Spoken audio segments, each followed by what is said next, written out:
Bom dia, amados. Que a paz do Senhor esteja com todos vocês no dia de hoje e sempre. O meu nome é Sérgio, para quem ainda não me conhece, está chegando no canal pela primeira vez, seja muito bem-vindo. Este é um canal de evangelização. Se você gostar, você compartilha essa mensagem com as pessoas que você gosta, deixe o seu like, dizendo que gostou, e divulgue o canal e recomende para outras pessoas, para que mais almas possam ser atingidas, alcançadas pela palavra de Deus.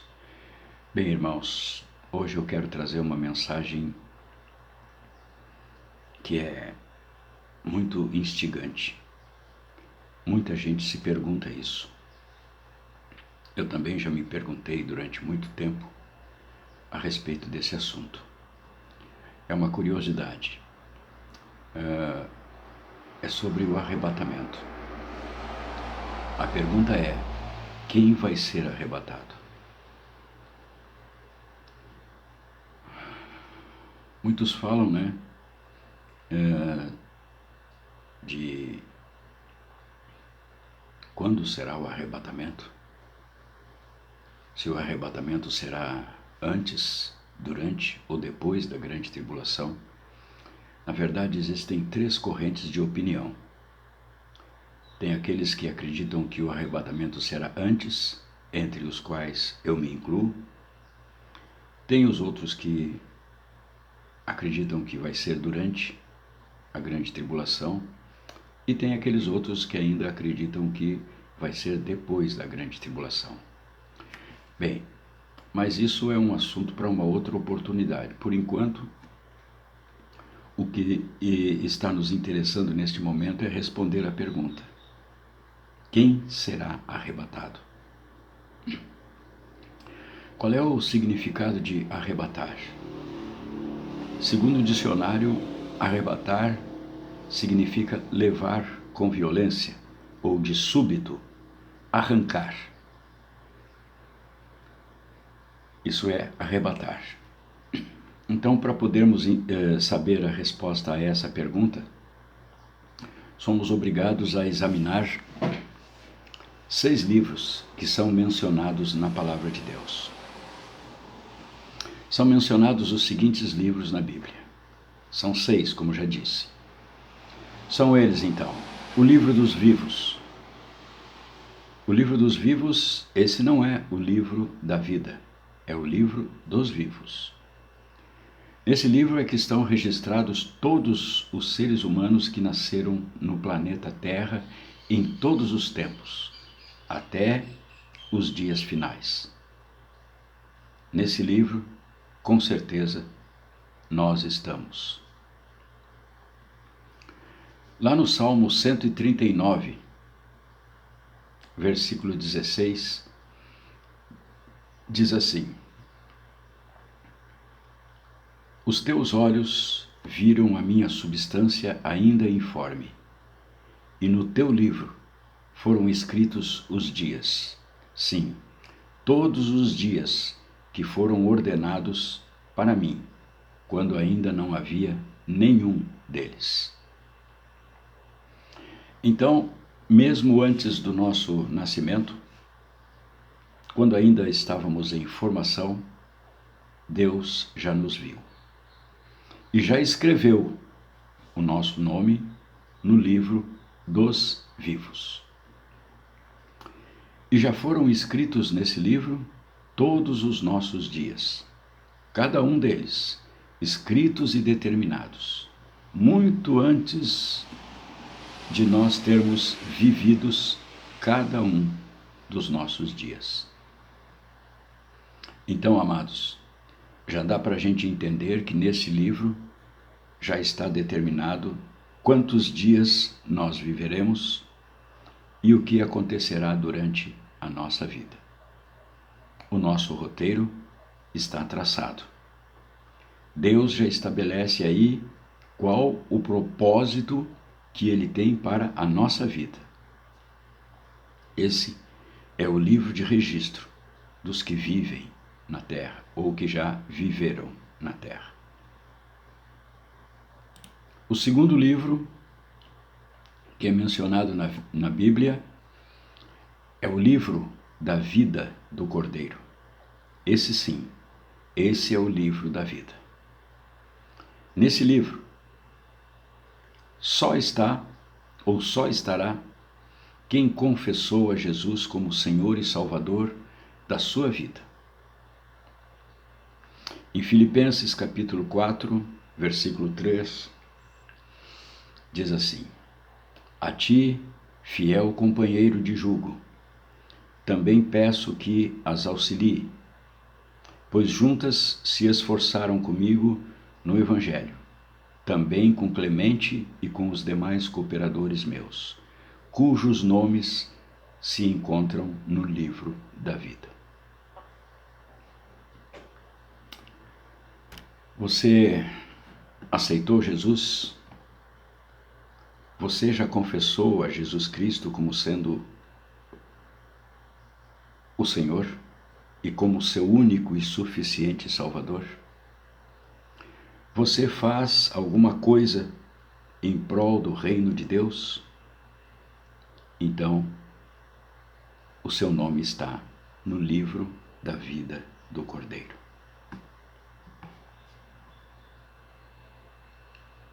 Esse foi o segundo livro. E o terceiro livro, que é mencionado na Bíblia, este é o livro para o qual quero chamar a sua atenção. Mais este. Uma referência a ele aparece lá em Salmos 56, versículo 8, que diz assim: Contaste os meus passos quando sofri perseguições. Recolheste as minhas lágrimas no teu odre. Não estão elas inscritas no teu livro? Nesse livro, amados, estão todos os nossos sofrimentos, todas as nossas dores, todas as nossas angústias, nossas decepções, todas as nossas lágrimas, as lágrimas que deixamos derramar, cair dos nossos olhos ao longo da nossa caminhada. Cada vez que sofremos, irmãos, todas as vezes em que choramos, amados, está tudo anotado nesse livro das lágrimas. E o quarto livro? O quarto livro é o livro das obras. Lá em Apocalipse 20, versículo 12, diz assim: Vi também os mortos, os grandes e os pequenos, postos em pé diante do trono. Então se abriram os livros. Ainda outro livro, o livro da vida, foi aberto. E os mortos foram julgados segundo as suas obras, conforme o que se achava escrito nos livros. Então note bem aqui que nesse versículo de Apocalipse 20, 12 fala em livros, no plural. Então se abriram os livros. Ainda outro livro, o livro da vida, foi aberto, e os mortos foram julgados segundo as suas obras, conforme o que se achava escrito nos livros. Nesse livro das obras estão escritos tudo o que cada ser humano fez durante todos os dias das suas vidas.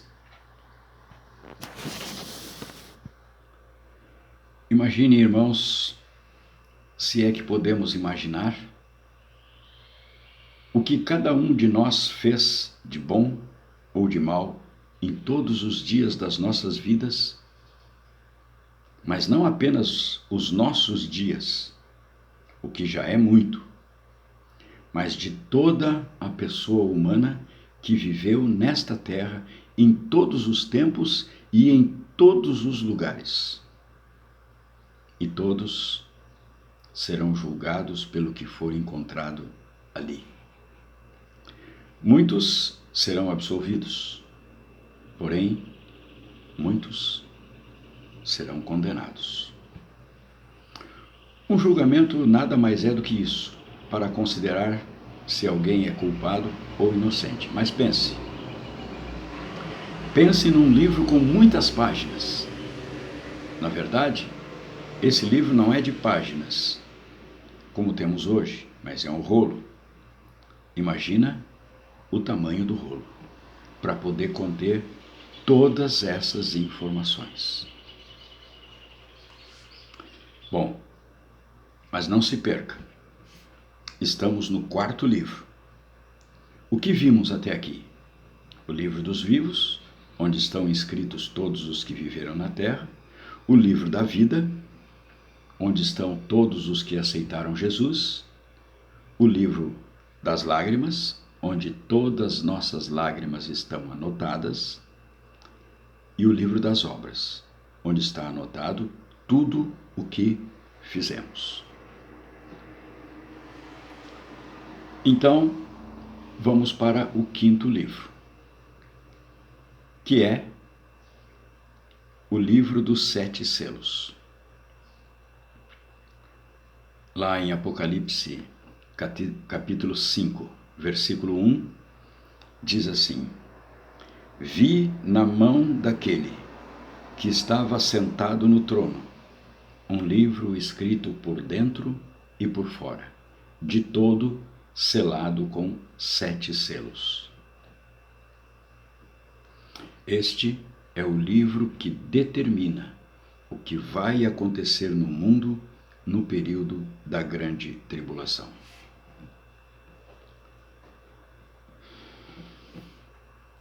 O ministério de Jesus é um ministério tríplice. Enquanto ele esteve aqui na terra, ele foi profeta. Ele profetizou tudo o que ia acontecer no futuro da humanidade. Hoje, no céu, sentado à direita do Pai, ele intercede por nós junto ao Pai como sumo sacerdote. Quando o livro dos 7 selos for aberto, ele começará o seu ministério de rei. Ministério tríplice de Jesus, então, profeta, sumo sacerdote e rei. Pronto? Está respondida a pergunta sobre quem será arrebatado? Não, porque ainda falta o 6º livro, que é o mais importante, que é o livro das lembranças, ou o livro de memórias.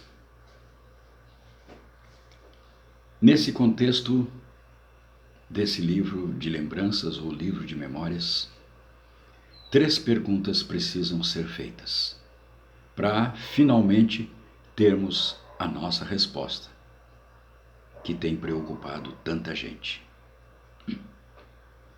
Primeira pergunta que deve ser feita: de quem Deus vai se lembrar? Segunda pergunta: do que Deus vai se lembrar? E a terceira pergunta: por que Deus se lembra? Existe então um livro de lembranças, que é mencionado lá no livro de Malaquias. Aliás, esse é o único lugar em toda a Bíblia inteira em que esse livro é mencionado. Em Malaquias, capítulo 3, versículo 16, Malaquias é um dos profetas menores, mas não porque ele tenha sido menor em relação aos outros profetas. Se chama de profetas menores aqueles cujos livros que constam na Bíblia são pequenos. Malaquias, se não me engano, tem apenas 5 capítulos, ou 6, 5, acho que é 5. Então, lá em Malaquias, no capítulo 3, está escrito assim, capítulo 3, versículo 16. Então, os que temiam ao Senhor falavam uns aos outros. O Senhor atentava e ouvia. Havia um memorial escrito diante dele para os que temem ao Senhor e para os que se lembram do seu nome. Depois continua no versículo 17. Deus falando. Eles serão para mim particular tesouro, naquele dia que preparei, diz o Senhor dos Exércitos. Poupá-los-ei como um homem poupa a seu filho que o serve. Vamos então voltar à primeira pergunta. De quem Deus se lembra? Lá em Gênesis, capítulo 8, versículo 1, diz assim: Lembrou-se Deus de Noé e de todos os animais selváticos e de todos os animais domésticos que com ele estavam na arca. Deus fez soprar um vento sobre a terra e baixaram as águas. Quando na Bíblia fala que Deus se lembra, não significa que Deus esquece, não. Deus não se esquece de nada. Significa que ele estabeleceu o momento certo para estabelecer uma bênção. Então foi naquele momento que Deus se lembrou e determinou que o dilúvio tinha que acabar. Aí ele mandou um vento sobre a terra para que as águas baixassem. Mais um exemplo, em Gênesis capítulo 30, versículo 22. É importante que você esteja acompanhando o raciocínio. Lá em Gênesis capítulo 30, versículo 22, diz assim: Deus lembrou-se Deus de Raquel, ouviu-a e a fez fecunda. Mais uma vez, estabelecer um momento para a bênção. Então Raquel, que era estéril, concebeu e teve os gêmeos Esaú e Jacó. Isabel, como todos sabem, era a esposa de Isaac. Então, de novo, lembrou-se significa estabelecer o tempo para entregar a bênção. Bom, creio que esses dois exemplos bastam para que a gente possa entender qual o sentido de dizer na Bíblia que Deus se lembrou. Portanto, cada vez que se ler que Deus se lembrou, é porque ele estabeleceu o tempo certo para entregar a bênção. A primeira das três perguntas já está respondida em Malaquias 3,16. De quem Deus se lembra? Ele se lembra dos que temem ao Senhor e dos que se lembram do seu nome. A lembrança de Deus se volta para esses. Bom, se você perdeu alguma coisa, volte o vídeo e reveja. Este primeiro vídeo vai até aqui. Continuaremos então no próximo vídeo para responder as outras duas perguntas e chegarmos à nossa resposta sobre a pergunta: quem será arrebatado? Que Deus abençoe a todos e não percam o próximo vídeo, porque ele vai responder a essa nossa pergunta. Fiquem na paz e até o próximo vídeo. Amém.